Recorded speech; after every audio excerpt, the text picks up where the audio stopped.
The horrific events in Gaza have shocked people around the world, and thousands here in Kirklees.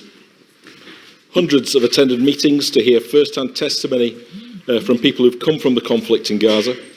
Local people have marched through our streets in protest, signed petitions, and raised thousands of pounds for medicines and food for the people of Gaza.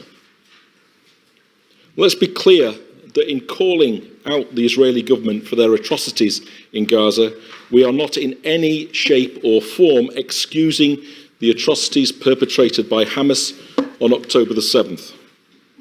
I have heard no one locally seek to excuse the murder of innocent civilians by Hamas. But this did not begin on October the 7th.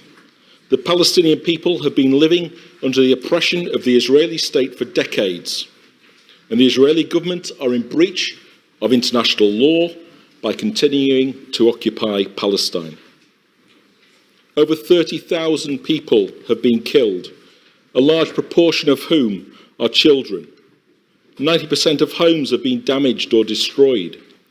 Targets of the Israeli Defence Force have included desalination plants that provide drinking water, sewerage systems, churches, mosques, hospitals and schools.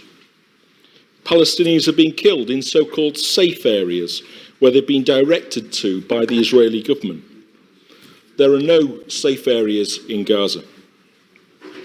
Electricity, food and water have been deliberately denied to the population by the occupying Israeli forces.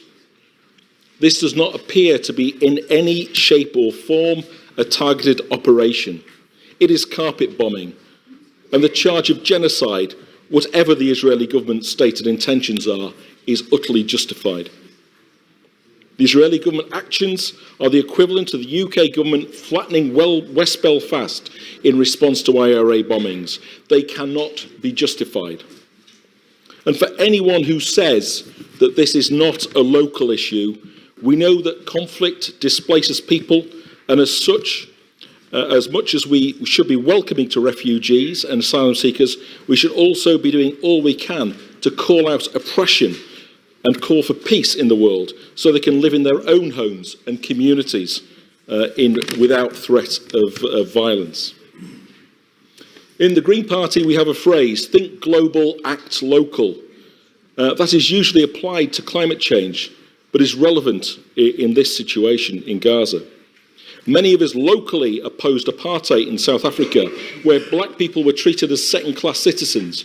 We call for sanctions against South African goods, divestment from South African companies, and promoted boycotts of South African goods. Palestinians are treated as second-class, displaced, harassed, and sometimes murdered by illegal settlers. This is a form of apartheid, and it should be opposed by divestment, by sanctions, or by boycotts. We can and should act locally to show our opposition to oppression around the globe, and we should definitely not be fueling that aggression by providing arms to the Israeli government. We're calling for a ceasefire because that is where peace begins, not where it ends. We know from conflicts around the world that if there is to be progress to a lasting peace, then the fighting has to stop. That is when negotiations can begin. Kirklees represents 500,000 people.